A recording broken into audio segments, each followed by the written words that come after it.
ਪਾਸੀ ਸਾਹਿਬ ਸ਼ੁਰੂਆਤ ਤੁਹਾਡੇ ਤੋਂ। ਪੁਆਇੰਟ ਨੰਬਰ 1, ਵੈਲਿਊ ਕੱਟ ਵਾਲਾ ਜਿਹੜਾ ਪੈਸਾ ਹੈ ਉਹ ਸਰਕਾਰ ਦੇਗੀ, ਕਿਸਾਨਾਂ ਨੂੰ ਕਲੀਅਰ ਕਰ ਦਿੱਤਾ ਗਿਆ ਹੈ।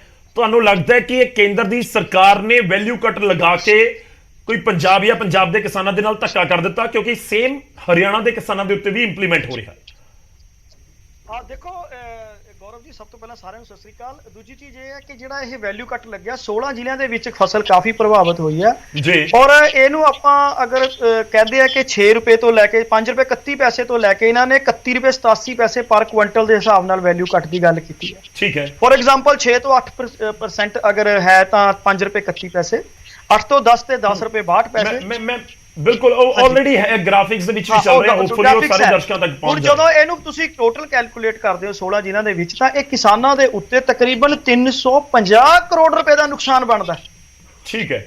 ਇਹ ਕੋਈ ਛੋਟਾ ਨੁਕਸਾਨ ਨਹੀਂ ਕਿਸਾਨਾਂ ਲਈ। ਇਸ ਲਈ ਭਗਵੰਤ ਮਾਨ ਜੀ ਨੇ ਕਿਹਾ ਕਿ ਕੇਂਦਰ ਸਰਕਾਰ ਨੂੰ ਪਹਿਲਾਂ ਤਾਂ ਇਹ ਕੱਟ ਲਗਾਉਣਾ ਹੀ ਨਹੀਂ ਚਾਹੀਦਾ ਸੀ, ਕਿਉਂਕਿ ਉਹਨਾਂ ਨੂੰ ਵੀ ਪਤਾ ਹੈ ਕਿ ਹਾਲਾਤ ਕੀ ਹੈ ਜੀ। ਪਰ ਅਗਰ ਉਹਨੇ ਲਗਾਇਆ ਤਾਂ ਪੰਜਾਬ ਸਰਕਾਰ ਕਿਸਾਨਾਂ ਤੇ ਨਹੀਂ ਇਹਦਾ ਵਜਨ ਪੈਣ ਦੇਗੀ, ਕਿਉਂਕਿ ਇਹਦੇ ਨਾਲ ਐਮਐਸਪੀ ਦੇ ਵਿੱਚ ਜਿਹੜੀ ਕੀਮਤ ਦੇ ਵਿੱਚ ਕਟੌਤੀ ਬਣਦੀ ਹੈ, ਇਹ ਜਿਹੜਾ ਹੈ ਪੰਜਾਬ ਸਰਕਾਰ ਖੁਦ ਆਪਣੇ ਮੋਢਿਆਂ ਤੇ ਲੈ ਲਏਗੀ, ਕਿਉਂਕਿ ਕਿਸਾਨਾਂ ਨੂੰ 600 ਰੁਪਇਆ ਵੀ 6000 ਰੁਪਇਆ ਵੀ ਉਹ ਕੀਮਤੀ ਹੈ ਅੱਜ ਦੇ ਹਾਲਾਤ ਦੇ ਵਿੱਚ ਤਾਂ ਖਾਸ ਕਰ। ਠੀਕ ਹੈ। ਮੈਂ ਇसी ਪੁਆਇੰਟ ਦੇ ਉੱਤੇ ਤੁਹਾਡੇ ਕੋਲ ਵਾਪਸ ਆਉਣਾ। ਮੈਂ ਇੱਕ ਵਾਰੀ, ਕਿਉਂਕਿ ਇਹ ਚਰਚਾ ਸਿਰਫ ਵੈਲਿਊ ਕੱਟ ਤੱਕ ਨਹੀਂ ਹੈ, ਪਾਸੀ ਸਾਹਿਬ ਤੁਸੀਂ ਵੀ ਇਸ ਗੱਲ ਨੂੰ ਸਮਝਦੇ ਹੋ, ਬਾਕੀ ਮਹਿਮਾਨ ਵੀ ਸਮਝਦੇ ਨੇ, ਇਸ ਕਰਕੇ ਮੈਂ ਵੈਲਿਊ ਕੱਟ ਤਾਂ ਬੜਾ ਕਲੀਅਰ ਹੋ ਚੁੱਕਿਆ ਹੈ, ਸੈਂਟਰ ਨੇ ਲਗਾਇਆ, ਸਟੇਟ ਗਵਰਨਮੈਂਟ ਕਹਿ ਰਹੀ ਹੈ ਕਿ ਅਸੀਂ ਦੇ ਦੇਵਾਂਗੇ, ਤਾਂ ਜ਼ਿਆਦਾ ਉਸ ਦੇ ਉੱਤੇ ਆਪਾਂ ਚਰਚਾ ਨਹੀਂ ਕਰਾਂਗੇ। ਪਰ ਇੱਕ ਰਿਐਕਸ਼ਨ ਲੈਣਾ ਮੈਂ ਗਰੇਵਾਲ ਸਾਹਿਬ ਦਾ, ਬੀਜੇਪੀ ਨੂੰ ਰਿਪਰੈਜ਼ੈਂਟ ਕਰ ਰਹੇ ਨੇ, ਉਸ ਤੋਂ ਬਾਅਦ ਮੈਂ ਨੈਕਸਟ ਪੁਆਇੰਟ ਦੇ ਨਾਲ ਪਾਸੀ ਸਾਹਿਬ ਤੁਹਾਡੇ ਕੋਲ ਹੀ ਆਉਂਗਾ। ਗਰੇਵਾਲ ਸਾਹਿਬ, ਵੈਲਿਊ ਕੱਟ ਲਗਾ ਕੇ 300 350 ਕਰੋੜ ਦਾ ਬੋਝ ਕਿਸਾਨਾਂ ਦੇ ਉੱਤੇ, ਉਹ ਤਾਂ ਬਹੁਤ ਵਿਚਾਰੇ ਪਹਿਲਾਂ ਹੀ ਤੁਸੀਂ ਕਹਿ ਲਓ ਕਿ ਬਰਸਾਤ ਦੀ ਵਜ੍ਹਾ ਦੇ ਨਾਲ ਮਾਰ ਚੱਲ ਰਹੇ ਨੇ, ਝਾੜ ਘਟ ਗਿਆ, ਦਾਣਾ ਕਾਲਾ ਪੈ ਰਿਹਾ ਹੈ, ਨੁਕਸਾਨ ਬਹੁਤ ਹੋ ਗਿਆ ਫਸਲਾਂ ਦਾ, ਤੇ ਇਸ ਵਿਚਾਲੇ ਦੋਹਰੀ ਮਾਰ ਮੌਸਮ ਦੀ ਵੀ ਤੇ ਦੂਜੇ ਪਾਸੇ ਵੈਲਿਊ ਕੱਟ ਵਾਲੀ ਵੀ। ਦੇਖੋ ਇਸ ਤਰ੍ਹਾਂ ਗੌਰਵ ਜੀ, ਇਹ ਖਾਲੀ ਪੰਜਾਬ ਦੇ ਕਿਸਾਨਾਂ ਤੇ ਨਹੀਂ, ਹਰਿਆਣਾ ਦੇ ਕਿਸਾਨਾਂ ਤੇ ਵੀ ਹੋਇਆ। ਔਰ ਜਿਸ ਤਰ੍ਹਾਂ ਪੰਜਾਬ ਸਰਕਾਰ ਨੇ ਕਿਸਾਨਾਂ ਦੇ ਲਈ ਸਾਹਮਣੇ ਆਈ ਮਦਦ 'ਚ ਕਿ ਅਸੀਂ ਦੇਵਾਂਗੇ ਵੈਲਿਊ ਕੱਟ ਦਾ ਜੋ ਵੀ ਨੁਕਸਾਨ ਹੈ ਭਰਪਾਈ ਕਰਾਂਗੇ, ਉਸੇ ਤਰ੍ਹਾਂ ਹੀ ਹਰਿਆਣਾ ਸਰਕਾਰ ਵੀ ਆਈ ਔਰ ਹਰਿਆਣਾ ਦੇ ਮੁੱਖ ਮੰਤਰੀ ਨੇ ਕੇਂਦਰ ਸਰਕਾਰ ਨੂੰ ਅਪੀਲ ਵੀ ਕੀਤੀ ਕਿ ਵੈਲਿਊ ਕੱਟ ਦਾ ਜਿਹੜਾ ਭਰਪਾਈ ਆ ਉਹ ਕੇਂਦਰ ਸਰਕਾਰ ਦੀ ਤਰਫੋਂ ਕਰਨੀ ਚਾਹੀਦੀ ਹੈ। ਪਰ ਜਿਹੜੀ ਭਾਸ਼ਾ ਹੈਗੀ ਆ ਉਹ ਸਾਡੀ ਇਹ ਦਿਖਾਉਣਾ ਕਿ ਕੋਈ ਕੇਂਦਰ ਸਰਕਾਰ ਪੰਜਾਬ ਦੇ ਖਿਲਾਫ ਆ, ਮੈਂ ਸਮਝਦਾ ਇੱਕ ਬੜੀ ਗਲਤ ਮਾਨਸਿਕਤਾ ਚੱਲ ਪਈ ਆ। ਕਾਂਗਰਸ ਦੀ ਸਰਕਾਰ ਵੀ ਰਹੀ ਜਾਂ ਕੋਈ ਵੀ ਸਰਕਾਰਾਂ ਰਹੀਆਂ, ਹਮੇਸ਼ਾ ਕੁਝ ਲੋਕਾਂ ਨੇ ਇੱਕ ਆਪਣੀ ਰਾਜਨੀਤੀ ਦਾ ਇਹ ਧੰਦਾ ਬਣਾ ਲਿਆ ਕਿ ਅਸੀਂ ਕੇਂਦਰ ਸਰਕਾਰ ਨੂੰ ਤੇ ਰਾਜ ਸਰਕਾਰ ਦੇ ਝਗੜੇ 'ਚ ਹੀ ਪਾਈ ਰੱਖਣਾ। ਔਰ ਇਹੀ ਕੁਝ ਜਿਹੜਾ ਬਿਆਨ ਆ ਮਾਨ ਸਾਹਿਬ ਦਾ ਵੀ ਇਦਾਂ ਦਾ ਹੀ ਆ, ਕਿਉਂਕਿ ਸੀਐਮ ਹਰਿਆਣਾ ਨੇ ਜਿਸ ਤਰੀਕੇ ਨਾਲ ਬਿਆਨ ਦਿੱਤਾ, ਉਸੇ ਜਿਹੜਾ ਹੈਗਾ ਨਮਰਤਾ ਨਾਲ, ਨਰਮਾਈ ਨਾਲ ਸੀਐਮ ਪੰਜਾਬ ਵੀ ਕਹਿ ਸਕਦੇ ਸੀ। ਤੇ ਇਸ ਤਰ੍ਹਾਂ ਕਰਨ ਨਾਲ ਪੰਜਾਬ ਦੇ ਹਿੱਤਾਂ ਦਾ ਵੀ ਨੁਕਸਾਨ ਹੁੰਦਾ ਔਰ ਅਸੀਂ ਪੰਜਾਬ ਦੇ ਅੰਦਰ, ਤੁਹਾਨੂੰ ਲੱਗਦਾ ਕਿ ਜ਼ਰੂਰ ਸੈਂਟਰ ਨੂੰ ਸੋਚਣਾ ਚਾਹੀਦਾ ਸੀ ਲਗਾਉਣ ਤੋਂ ਪਹਿਲਾਂ ਹੀ 300 350 ਕਰੋੜ ਰੁਪਇਆ ਹੁਣ ਤੁਸੀਂ ਉਸ ਨੂੰ ਡਿਵਾਈਡ ਕਰੋਗੇ ਇੱਕ ਕਿਸਾਨ ਦੇ ਉੱਤੇ, ਜੇ 1 ਏਕੜ ਦੇ ਵਿੱਚ 20 ਕੁਇੰਟਲ ਫਸਲ ਨਿਕਲੇ ਆਈ 700-800 ਰੁਪਏ ਇੱਕ ਕਿਸਾਨ ਦੇ ਉੱਤੇ ਪੈਣਗੇ।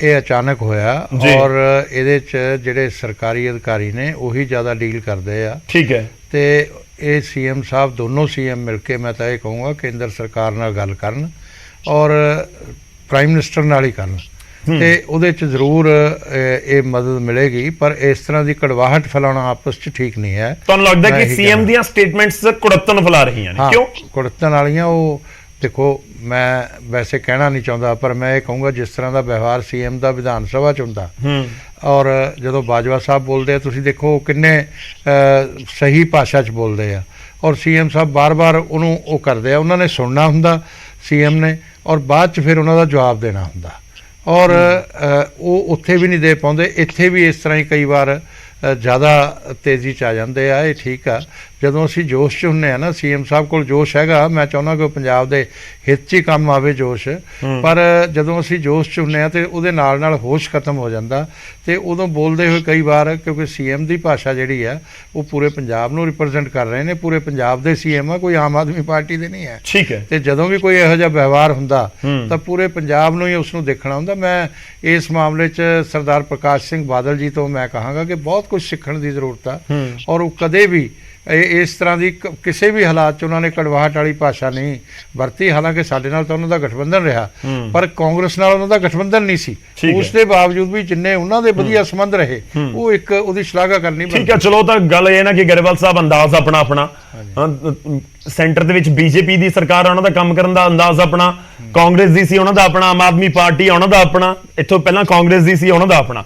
ਮੈਂ ਹੁਣ ਪੁਆਇੰਟ ਦੇ ਉੱਤੇ ਆਵਾਂ ਪਾਸੀ ਸਾਹਿਬ, ਮੈਂ ਬਾਕੀ ਮਹਿਮਾਨਾਂ ਦਾ ਉਸ ਤੋਂ ਬਾਅਦ ਰੁਕ ਕਰਾਂਗਾ, ਪਰ ਪੁਆਇੰਟ ਨੰਬਰ 1 ਕਿ ਸੀਐਮ ਦੀ ਸਟੇਟਮੈਂਟਸ ਦੇ ਉੱਤੇ ਬੀਜੇਪੀ ਇਤਰਾਜ਼ ਜਤਾ ਰਹੀ ਹੈ, ਤੇ ਦੂਜੀ ਗੱਲ ਇਹ ਵੀ ਹੈ ਕਿ ਬਾਕੀ ਇਹ ਪ੍ਰੈਕਟੀਕਲ ਪੋਸੀਬਲ ਹੈ ਕਿ ਜਦੋਂ ਹੁਣ ਦੁਬਾਰਾ ਪੈਡੀ ਦਾ ਸੀਜ਼ਨ ਆਵੇ, ਝੋਨੇ ਦੀ ਵਾਰੀ ਆਵੇ ਔਰ ਖਰੀਦ ਏਜੰਸੀਆਂ ਪਹੁੰਚਣ ਪੰਜਾਬ, ਤੇ ਅਸੀਂ ਕਹੀਏ ਕਿ ਨਹੀਂ ਰੁਕ ਜਾਓ, ਪਹਿਲਾਂ ਵੈਲਿਊ ਕੱਟ ਵਾਲਾ ਪੈਸਾ ਲੈ ਕੇ ਆਓ, 350 ਕਰੋੜ ਰੁਪਏ ਅਸੀਂ ਦਿੱਤਾ ਸੀ, ਉਸ ਦੇ ਉੱਪਰ ਇੰਟਰਸਟ ਬਣਦਾ ਕਰੀਬ ਰੱਖ ਲਓ ਕਿ ਜਿਵੇਂ 50 ਕਰੋੜ ਰੁਪਇਆ, ਤਾਂ ਪਹਿਲਾਂ 400 ਕਰੋੜ ਦੋ, ਉਸ ਤੋਂ ਬਾਅਦ ਗੱਲ ਕਰਾਂਗੇ।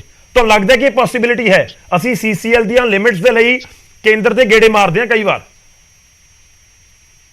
ਦੇਖੋ ਵਾਲੀਆ ਜੀ, ਗੱਲ ਇਸ ਤਰ੍ਹਾਂ ਹੈ ਕਿ ਭਗਵੰਤ ਮਾਨ ਜੀ ਨੇ ਜਿਹੜੀ ਇਹ ਗੱਲ ਕਹੀ ਹੈ, ਪੰਜਾਬ ਪੂਰੇ ਦੇਸ਼ ਦਾ ਪੇਟ ਭਰਦਾ ਹੈ ਜੀ।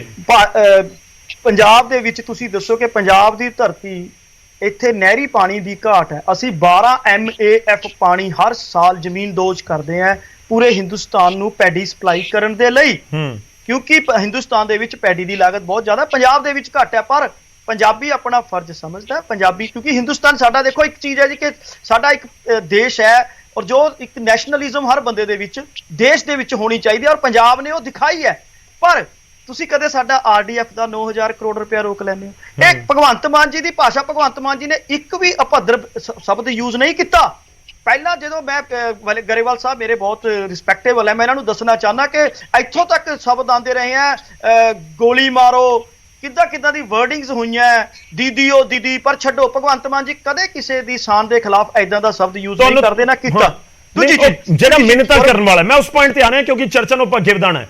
ਤੁਹਾਨੂੰ ਲੱਗਦਾ ਹੈ ਕਿ ਪੰਜਾਬ ਨੂੰ GST ਲਈ, RDF ਦੇ ਲਈ, ਹੋਰ ਫੰਡਾਂ ਦੇ ਲਈ ਜਾ ਕੇ ਕੇਂਦਰ ਦੀਆਂ ਮਿਹਨਤਾਂ ਕਰਨੀਆਂ ਪੈਂਦੀਆਂ ਨੇ ਜਾਂ ਹੁਣ ਤੱਕ ਪੈਂਦੀਆਂ ਰਹੀਆਂ ਨੇ?